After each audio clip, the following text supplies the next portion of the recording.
नवरात्रि के सप्तम दिवस हम माता काल रात्रि की पूजा करेंगे।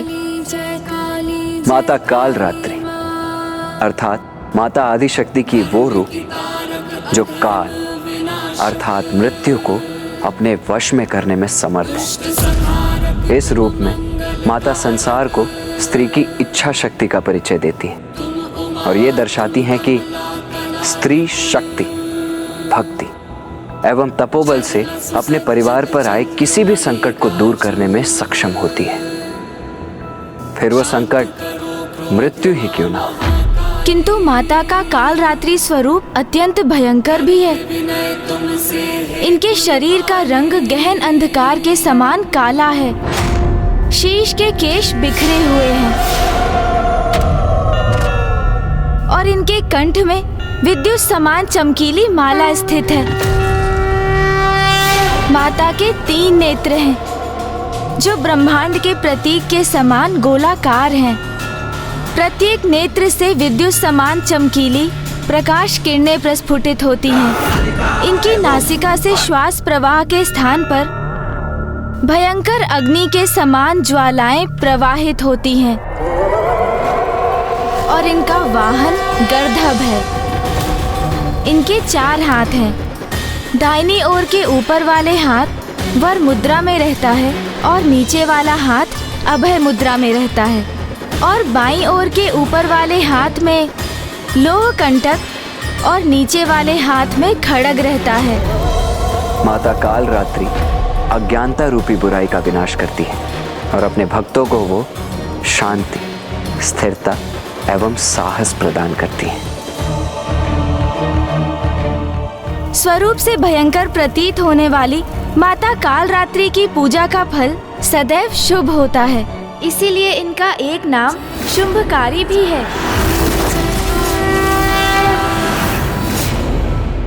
अब हम माता काल रात्रि की आरती करेंगे।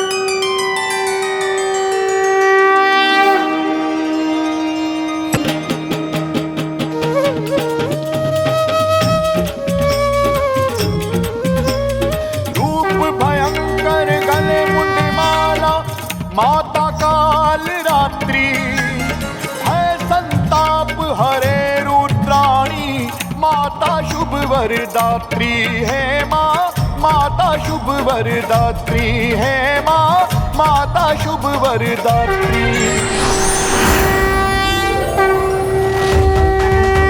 अब तक माता के 9 रूपों की कथा में आपने जाना कि माता ने शैलपुत्री रूप में महाराज हिमावन के यहाँ जन्म लिया, फिर ब्रह्मचारिणी रूप में कठोर तप कर महादेव को वर रूप में पाकर उनसे विवाह किया, फिर चंद्रघंटा रूप में घंटनाद से बुरी शक्तियों का नाश किया कैलाश और अपने स्वामी की कुशलता को सुनिश्चित किया।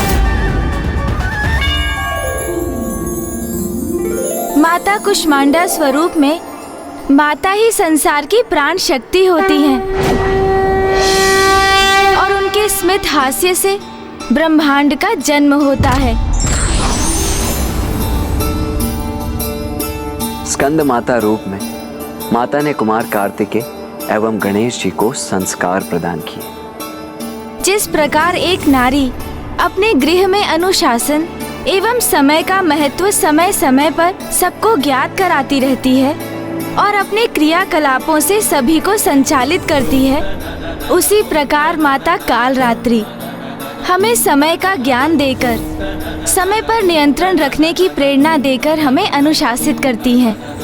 माता के इस स्वरूप का प्रादुर्भाव तो इस कल्प में आगे चलकर होगा और तभी संसार को माता की कथा का ज्ञान भी होगा। किंतु ब्राह्मण देवता, आपने ये नहीं बताया कि माता कालरात्रि के जाप से, उनकी प्रार्थना से कौन सा चक्र जागृत होता है?